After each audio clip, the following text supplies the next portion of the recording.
네, 유명한 실존주의 철학자인 키에르케고르라는 분이 여러 가지 책을 많이 쓰고 기독교에 선한 영향력을 많이 미쳤는데, 그분의 글 가운데 이런 얘기가 있습니다. 어떤 기부인이 아주 추운 겨울날 극장에 가서 영화를 보게 되었습니다.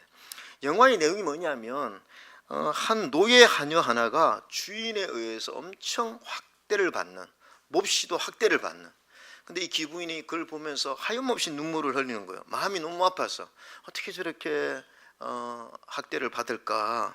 그런데 그 시간 극장 바깥에서는 이 기부인을 마차에 태우고 온 마부가, 너무나 추운 겨울이었는데 너무 추워서 바깥에서 오돌오돌 떨고 있는 이런 모습을 그린 거죠. 뭡니까? 키에르케고르는 이런 얘기를 하면서 이 기부인의 윗선적인 행동을 고발하고 싶었던 거죠. 자기는 노예가 학대받는 거 엄청 막 눈물 흘리는데 자기 지금 마부는 바깥에서 추운데 떨고 있다는 거죠. 이런 것이 바로 윗선이라는 것입니다. 윗선이 무엇입니까? 내가 그런 사람인데 그런 사람이 아닌 척하고 사는 것. 두 번째가 뭐냐면, 아니면 내가 그런 사람인 줄 모르고 착각하고 살아가는 것이 윗선입니다. 예수님이 이 땅에 오셔서 사실은 이 바리새인들과 많은 적대, 많은 싸움을 하셨는데, 그 바리새인들이 윗선을 보고 주님이 많이 경고하셨죠. 문제는 뭐냐? 그들에게 윗선적인 모습이 있는데 그들이 몰랐다는 것입니다. 여러분, 믿음의 사람들도요, 우리에게는 다 이런 나름 윗선적인 모습이 있습니다. 여러분, 믿음의 용사인 다윗도요, 이런 윗선적인 모습이 있었죠. 나단 선지자가 하나님의 명을 받고 다윗에게 찾아왔습니다. 그리고 이렇게 이야기합니다. 어떤 부자가, 양과 소가 엄청 많은 부자가 있었는데 손님이 왔다는 거예요.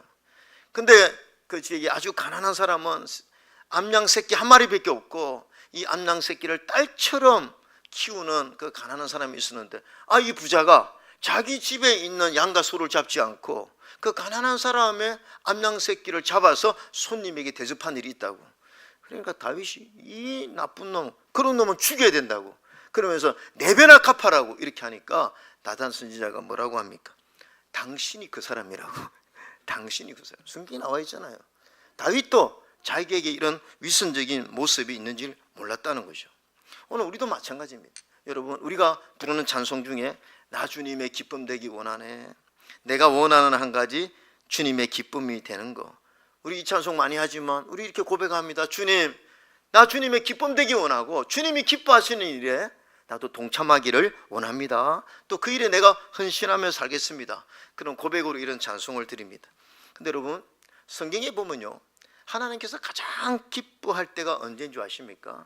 구약은 하나님이 우리를 창조하셨을 때 매우 기뻤더라 말씀했고요, 신약 성경에는 누가복음 15장에 하나님의 기쁨을 가장 잘 표현해 놓고 있습니다. 누가복음 15장에 예수님이 이런 비유를 하셨죠. 어떤 사람이 양 100마리가 있었는데 한 마리를 잃은 거예요.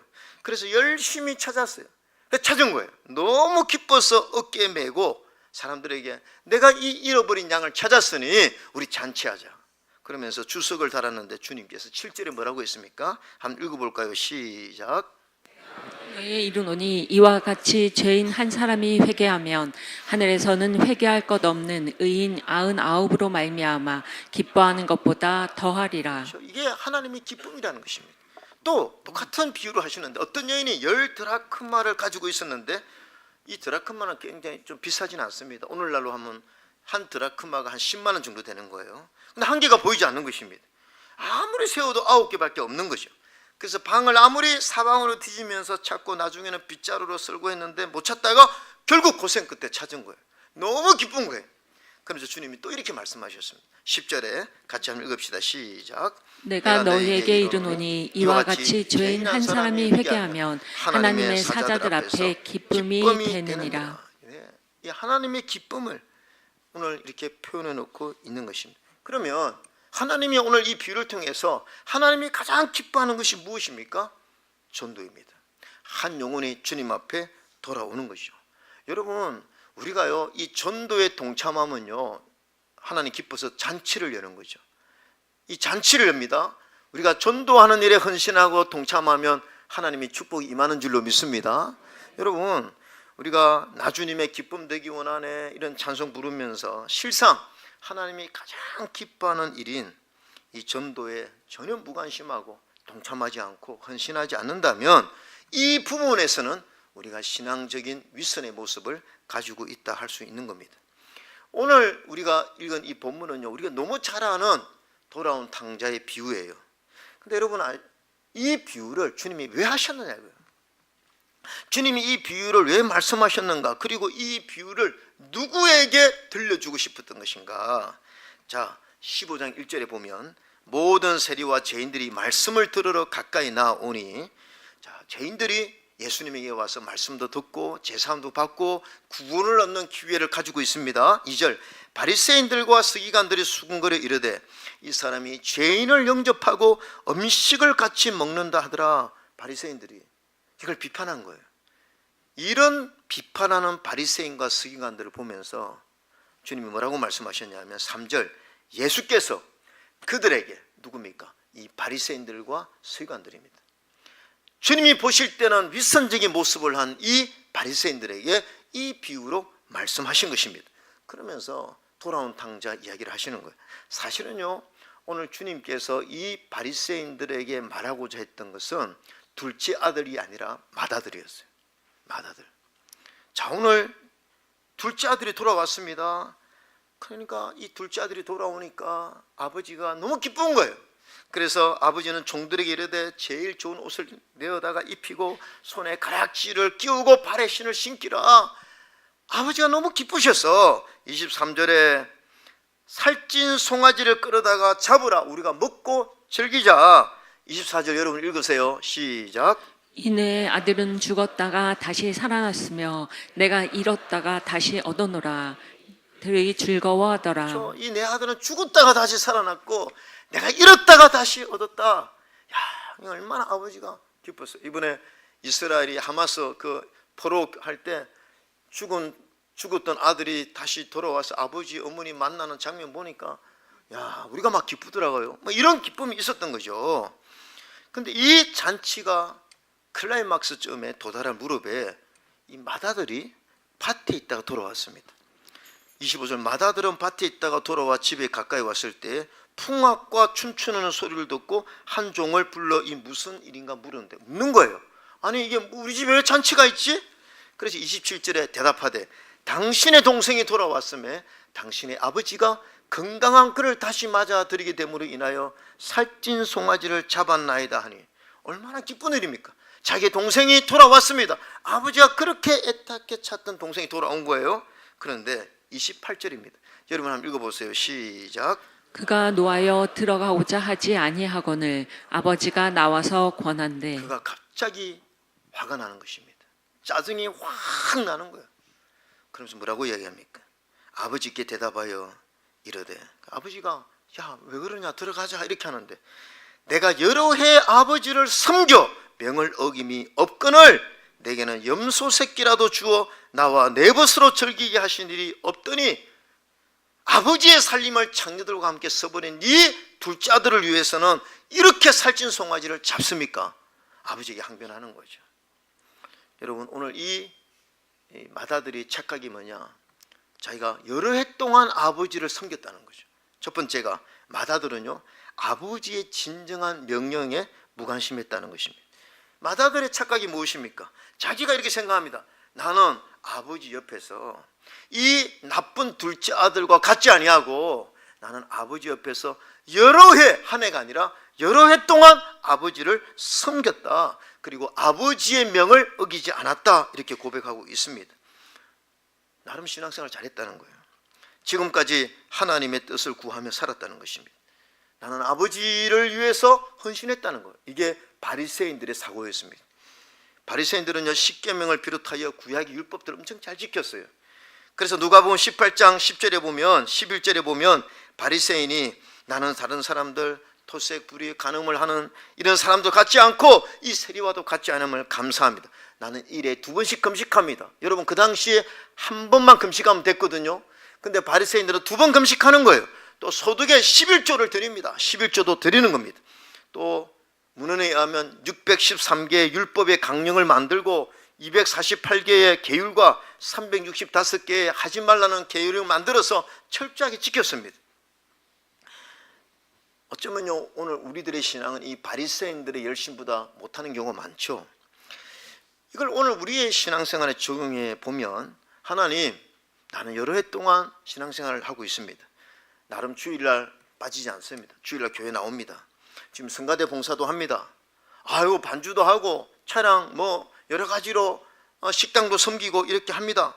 또 우리 하나엘 교회는, 하나님, 우리 하나엘 교회는 잘 되고 있습니다. 하나 되고 있습니다. 성도들끼리 참 열심히 잘 섬기고요. 우리는 또 목장 모임을 통해서 하나님 말씀을 나누고, 오늘은 또 윷놀이대도 합니다. 윷놀이대. 그래서 우리는 함께 하나 되고, 또 여전도 연합회에서 또 우리 성도들을 위해서 순대, 떡볶이 이걸 준비해서 오늘 이렇게 하나님 기뻐하는, 서로 사랑하는 모습을 가지고 있습니다. 우리는 아버지의 명을 어김이 없고 나름 열심히 잘하고 있습니다. 그런데 여기에서 간과하고 있는 것이 있다는 거예요. 이 맏아들의 착각이 무엇입니까? 맏아들은 자기는 아버지의 명령을 어겼지 않다고 생각했는데 아버지의 진짜 소원이 무엇인지를 모르고 있었다는 거죠. 아버지의 진짜 명령이 무엇인지를 모르고 살아왔다는 것입니다. 아버지의 진짜 명령이 무엇입니까? 야, 내 동생 좀 찾아와. 나 동생 너무 보고 싶어. 나 동생이 어디 있는지 너무 궁금해. 그 동생 찾아와. 이것이 아버지의 명령이었다는 거죠. 여러분, 오늘 우리 예수 믿는 사람들의 하나님의 대사명, 누구든지 이 명을 받들어야 되는 대사명이 무엇입니까? 하늘과 땅의 모든 근세를 내게 주셨으니 그러므로 너희는 가서 모든 민족을 제자로 삼아 아버지와 아들과 성령의 이름으로 침례를 베풀고, 20절 여러분 읽으세요. 시작. 내가 너희에게 분부한 모든 것을 가르쳐 지키게 하라. 볼지어다 내가 세상 끝날까지 너희와 항상 함께 있으리라 이 하시니라. 명령을요, 가장 단순한 어법으로 바꾸고 말한다면 내 동생 찾아와, 이거 아닙니까? 너희에게 성령이 임하고 주님의 교회가 세워지면 내가 권능을 받고 내가 권능을 주겠다. 왜 그렇습니까? 예루살렘과 유대와 온 사마리아와 땅끝까지 이르러 내 증인이 되리라. 땅끝까지 가서 내 동생을 찾아와. 이것이 우리 아버지의 명령입니다. 근데 자기는 이 아버지의 명령에 전혀 관심이 없었어요. 그 둘째 아들이 돌아왔을 때 감사하고 기뻐하는 것이 아니라 오히려 화를 냈습니다. 어떻게 아버지의 명을 어기지 않았다고 이야기할 수가 있습니까? 이 부분에 이 맏아들은요, 너무나 윗선적인 모습을 가지고 있었다는 거죠. 여러분, 영어 속담 가운데 좋은 일은 최선의 적이다라는 말이 있습니다. 많은 사람이 좋은 일을 하다가 진짜 베스트를 놓치는 경우가 있다는 거죠. 우리 하나님 교회도 우리가 이렇게 여러 가지 하나님 앞에 봉사하지만 이 하나님 교회를 세워주신 하나님이 우리 교회에 분부하신 사명을 잃어버리면, 영혼 구원에 대해서 우리가 잃어버리고 우리끼리만 이렇게 은혜를 나누면 진짜 하나님의 명을 어기게 된다는 거죠. 여러분, 주님 이 땅에 오셔서 인자에 온 것은 잃어버린 자를 찾아 구원하려 하심이라. 우리가 이 사명을 붙들어야 된다는 것입니다. 하나님의 관심은 지금도 잃어버린 영혼에게 있다는 사실을 우리는 깨닫고 있어야 되죠. 우리가 부르는 찬송 중에 우리 하나님은 세상 모든 민족이 구원을 얻기까지 쉬지 않으신다. 우리 하나님은 쉴 수가 없습니다.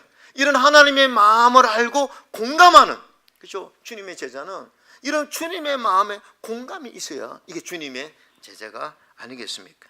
여러분, 이 하나님의 마음을 알고 우리 하나님 교회가 그래도 부족하지만 잃어버린 영혼을 위해서 애쓰고 힘쓸 때 하나님 우리를 향해서 야, 고맙다. 하나님 교회 고맙다. 그렇게 하지 않겠냐는 거죠. 저는요, 우리 그 하나님 교회가 여러 번 건축을 했죠. 그래서 이제 건축하면서 항상 느끼는 것이 뭐냐면, 교회당은 교회는 아니지만 주님의 교회를 건강하게 세우는데 건물이, 공간이 주는 효과가 굉장히 크다는 거 깨닫고, 이런 것이 세워질 때도 저는 너무 감사해요. 이번에도 비전센터 4층 제가 이렇게 보니까 아동부 아이들이 얼망졸망 모여가지고 공과 공부하고, 오후에는 또 그 공간에 가서 우리 목장들이 가서 목장하는 모습 보면 너무나 감사하죠. 참 우리 하나님 교회 여러 가지 하나님이 좋은 공간과 좋은 시설을 주셔서 너무 감사하다, 이런 마음이 있죠. 근데 이번에 우리 지방의 박태정 목사님이 우리 지방의 김용태 목사님이 원래 서울의 여전도 연합회관을 빌려서 목회를 하시다가 거기서 이제 나가라고 그래서 이번에 그 서정면 문어리 쪽에 교회당을 임대를 해서 이제 그렇게 들어가게 됐다고 한번 가보자고. 그래서 이제 같이 갔습니다. 그 가니까 한 30평 정도 되는 이 임대를 해서 보니까 목사님이 예배당이 이렇게 있으면 목사님이 저 책상이 뒤에 있는데 사무실이 없는 거예요. 예배당 안에 목사님 사무실이 있는 거예요. 그냥 제가 이렇게 보니까 여력이 없어서 아마 그런 사무실을 하나 못 만든 것 같아요. 그리고 강대상 옆에 보니까 강대상 옆에 싱크대가 있어요. 강대상 옆에. 그래서 싱크대를 막고 있어요. 그래서 제가 또 보니까 목사님이 서 있는데 보니까 조명이 없으니까 얼굴이 시커멓게 보이고, 그 다음에 그래도 감사한 게 그 바로 바깥에 15평 정도 되는 그 베란다가 있어요. 여러분, 저는요 건축을 많이 봤기 때문에 저거는 저렇게 옮기고 저는 바깥에 이렇게 하고 제 천막을 치고, 이게 막 순간적으로 제 머릿속에 요렇게 도와주면 이 교회가 엄청 잘 쓰겠다. 그래 기도하는데 하나님께 좀 도움 주겠다. 하나님이 저에게 감동을 주시더라고요. 우리 교회가 이거 도움은 되겠다. 그래서 이제 전화를 했죠. 전기하는 집사님한테. 집사님, 이번에 이런 일에 좀 도와주시겠어요? 가능합니다. 싱크대 옮겨야 되니까 설비하는 집사님 전화해요. 집사님, 이번에 설비 이렇게 하는데 집사님 2개 이렇게 사가지고 옮기고 이쪽으로 옮겨 가능하겠으면 가능하다. 오케이. 사무실 칸막이 되는데 인테리어 하는 집사님 전화해가지고 집사님 이번에 이렇게 했는데 도와줄 수 있겠네. 오케이. 그러니까 다 오케이죠. 이번에 집사님 원래 내일부터 하기로 했는데 어제 전화가 왔어요. 오늘부터 하자고. 이틀 동안 설레에서 잠을 못 주무셨다고. 너무 기쁘다고. 왜 그렇습니까? 우리가 교회를 사랑하는 마음이 있기 때문에. 저도 참 기뻐요. 이제 그 교회 가서 이렇게 도와줄 생각. 왜 그렇습니까? 주님이 이 교회를 사랑하기 때문에. 주님이 자기 자신을 주심같이 교회를 사랑같이 사랑하는, 주님이 자신의 생명을 주심같이 교회를 사랑합니다. 그래서 예수 믿는 하나님의 자녀들은요 교회를 섬김의 기쁨이 있는 줄로 믿습니다. 교회가 잘 되는 것에 대해서 공감하는, 왜? 주님의 마음을 품고 있기 때문에. 저는 여러분 보세요. 왜 우리가 주님이 교회를 사랑합니까? 여러분, 왜 주님이 교회를 자신의 생명을 주심같이 교회를 사랑합니까? 다른 이유가 없습니다. 교회를 통해서 영혼 구원이 일어나기 때문에 사랑하는 줄로 믿습니다. 그렇죠? 주님이 교회를 사랑하는 이유가 무엇입니까? 영혼 구원이 교회를 통해서 이루어지기 때문에. 제가 늘 여러분 강조하지만요, 2000년 역사 동안에 교회는 늘 부족했어요. 늘 죄가 많았고 늘 연약했습니다. 그러나 그런 연약한 교회를 통해서 2000년 역사 동안에 하나님은 이 교회를 통해서만이 유일하게 영혼을 구원해내셨거든요. 그래서 우리 교회가 하나님의 가장 기뻐하는 이 교회를 통해서 영혼 구원하는 일에 우리가 관심을 가지는 것이 마땅히 하나님의 자녀로서의 의무인 줄로 믿습니다. 그렇잖아요. 우리 아버지가 이 교회를 세우시고 이 교회를 통해서 영혼 구원하기를 원하신다면 그 하나님의 자녀들은 마땅히 이 일에 같은 마음. 제가 교회 도웁시다. 우리 집사님 같은 마음이니까 기쁨으로 함께 교회를 돕듯이 하나님이 가장 기뻐하는 것이 교회를 세우고 그 교회를 통해서 영혼 구원이라면 우리 똑같은 마음으로 주님, 내가 이 영혼 구원에 정말 기뻐하겠습니다. 그런 관심이 있는 게 당연하다는 거죠. 여러분, 미국에 있는 교회 성경연구소를 통해서 건강한 교회 조사를 했지만요, 그 교회 등록한 교회의 70%가 정기적으로 주일 성수를 하고요, 그 다음에 그 교회 등록자의 45%만이 정기적으로 헌금을 하고 20%만이 정기적으로 기도하고 그 교회 등록한 10%만이 정기적으로 성경 읽는데요. 그런데 그 교회 등록한, 이 건강한 교회를 말하는데 등록한 교회의 5% 미만이 전도에 관심을 가지고 전도를 실천하고 있다는 거죠. 사실 어떻게 보면요, 교회를 세우고 이 교회를 향한 하나님의 가장 큰 뜻, 하나님이 가장 기뻐하는 거, 하나님이 가장 열정을 쏟는 것이 전도인데 대부분의 성도들이 나는 하나님 사랑합니다, 하나님 찬양합니다, 하나님 뜻을 구합니다 하지만 정말 실상 하나님이 원하는 이 전도에는 우리가 무관심한 그런 윗선적인 모습을 가지고 있다는 거죠.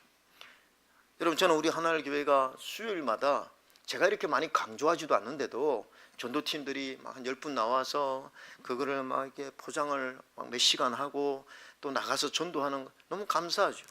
제가 정말 하나님 기뻐하는 일에 동참하는. 우리 주님께서 이 땅에 오셔서 그 바쁜 일정 가운데서도 주님은요 1:1 전도를 놓치지 않았잖아요. 사마리아, 그 일부러 사마리아에 가서 그 여인 하나 구원하시려고, 삭개오 또 바디메오, 주님은 아무리 바쁜 일상 가운데서도 그 한 영혼에 대한 관심을 놓지 않으시고 늘 전도에 힘썼다는 것입니다. 우리가 주님의 제자라면 이런 주님의 마음을 본받아야 되는데, 오늘 마다들은요 자기는 여러 해 동안 주님 아버지를 섬겼다 해놓고 진정 아버지의 명령에는 전혀 관심이 없는 그런 윗선의 모습을 오늘 가지고 있었다는 것이죠. 또 하나, 이 마다들은 아버지가 그렇게 사랑했던 동생을 사랑하지 않았습니다. 자, 30절 여러분 한번 읽어보세요. 30절 시작.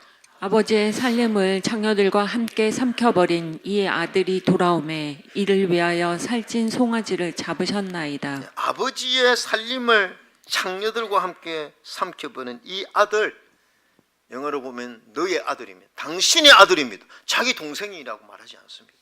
저는 이 동생을 동생으로 인정하지 않는 거죠. 여러분, 왜 동생을 찾지도 않고 돌아온 동생을 환영하지도 않습니까? 평소에 사랑하는 마음이 없었기 때문입니다. 그 동생을 긍휼히 여기는 마음이 없었기 때문이에요.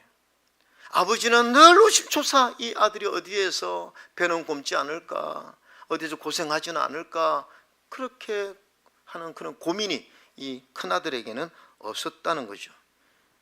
여러분, 오늘 이 바리새인들이 무엇이 문제입니까? 11절, 누가복음 18장 11절에 보면 나는 다른 사람들 토색, 불의, 간음을 하는 자들과 같지 아니하고 이 세리와도 같지 아님을 감사합니다. 그렇죠? 아, 나는 하나님의 자녀입니다. 나는 빛된 하나님의 자녀고 나는 의인입니다. 그렇죠? 하나님의 선택받은 백성이라 알았지만 하나님의 선택받은 백성이 하나님 앞에 행해야 될 책임을 지지 않았다는 거예요. 빛과 소금의 역할에 대해서 전혀. 여러분, 주님께서 이렇게 말씀하셨습니다. 이 바리새인들에게 물어봤어요. 근데 이웃이 누구냐? 마음을 다하고 뜻을 다하고 힘을 다하여 하나님을 사랑하고 내 이웃을 내 몸처럼 사랑하라고 하나님 명령했고, 바리새인들은 이걸 다 지켰다고 그랬을 때 주님이 뭐라고 말씀하셨냐면 내 이웃이 누구냐 질문하신 겁니다. 그 질문하시면 주님께서 말씀하신 비유가 사마리아 강도 만난 그 비유 아닙니까? 누가 강도를 만났어요. 근데 제사장도 그냥 지나가는 거예요. 레위인도 그냥 지나가는 것입니다. 근데 착한 사마리아 여인이 이 강도 만난 자를 도와주었습니다. 이웃이 누구냐 주님 물으십니다.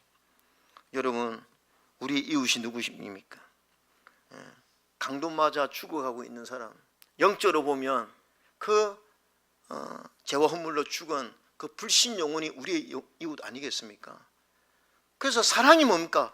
우리의 영적 필요를, 우리를 통해서 그 영적 필요를 채울 수 있는 그 불신 영혼을 우리가 기도하고 우리 힘을 써서 그들의 영혼을 구원해내는 거, 그것이 이웃을 사랑하는 일인 줄로 믿습니다.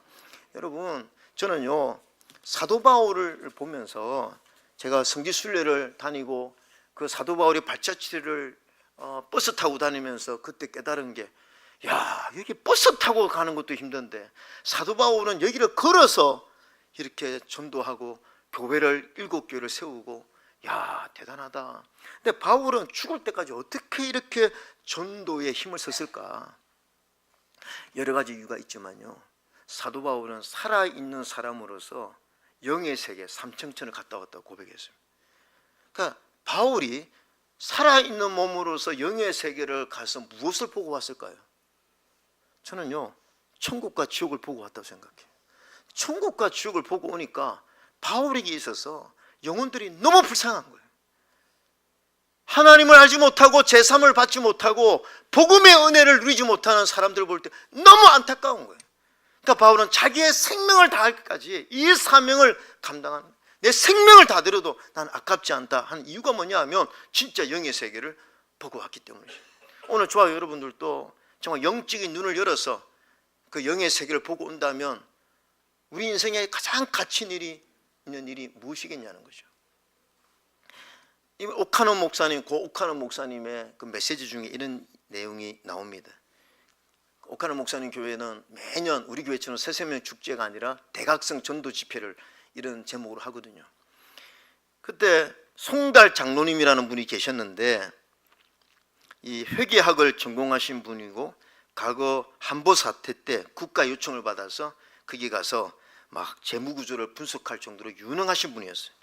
근데 이 사랑의 교회 재정까지 담당하시는 장로님이셨는데 50대 중반에 이분이 항상 어떤 비전을 갖고 있었냐면 나는 은퇴하고 나면 중국 연변과학기술대학에 가서 경제학, 회계학을 가르치면서 중국을 복음화시켜야 되겠다.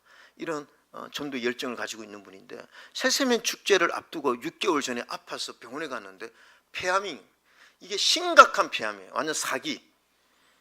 뭐 너 손을 쏠 수 없는. 그러니까 이 통증이 너무 심하고 몰핀 주사를 맞아서 이거를 그냥 치료를 하는 그런 상황이었어요. 오카노 목사님도 그게 신방을 가고 뭐 많은 분들이 신방을 갔죠. 근데 이제 대각성 전도 집회가 끝난 그 다음날 아침에 이제 장로님이 이렇게 병상에 있으니까 부목사가 신방을 간 거예요.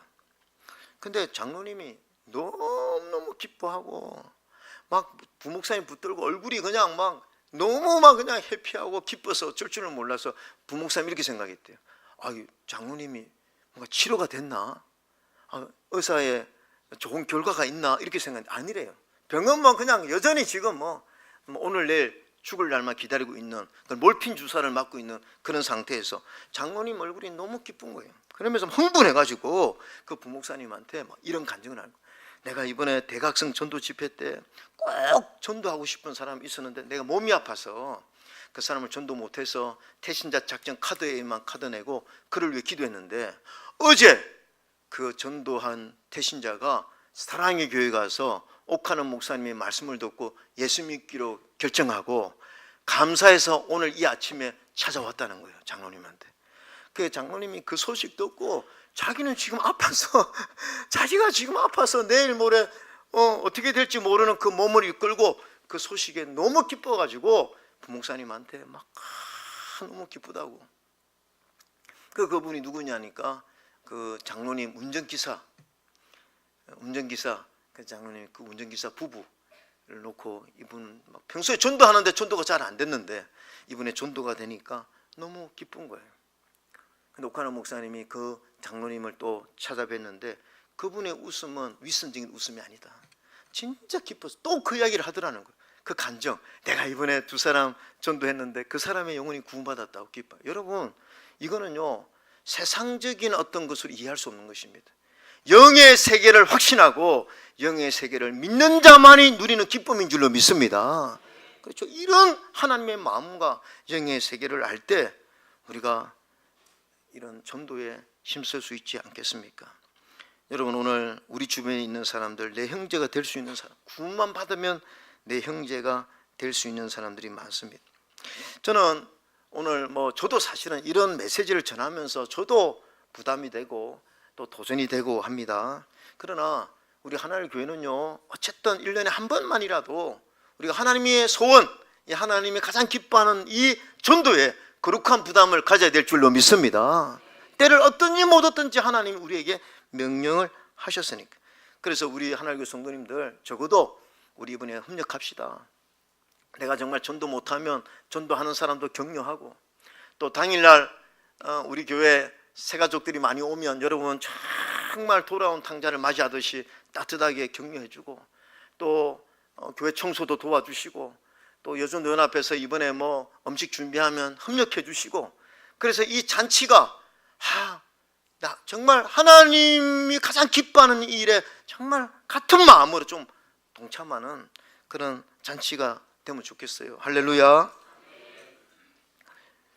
화려한 도시를 그리며 찾아왔네. 그곳은 춥고도 험한 곳. 여기저기 헤매다 초라한 문턱에서 뜨거운 눈물을 먹는다. 성경구절 아닙니다. 머나먼 길을 찾아왔기에 여기에 꿈을 찾아 여기에 괴롭고도 험한 이 길을 왔는데 조용필 제가 좋아하는 조용필의 그 꿈이라는 노래입니다. 근데 조용필 노래 제가 몇 번 들었거든요. 이번에 그것도 꿈이라는 노래가 너무 좋아요. 근데 여기에 참 이거 보면서 저는 목사니까 이렇게 해석을 했습니다. 사람들이 영적으로 이렇게 방황하고 있는데 이 세상 어디가 숲인지 어디가 늪인지 그 누구도 말을 안 내. 그 누구도 말은. 이 세상 사람들이 영적으로 다 방황하고 이렇게 눈물 흘리고 있는데 영적으로 아무도 그리스도인들이 말을 하지 않으면 어떻게 영혼 구원이 일어나겠냐는 거죠.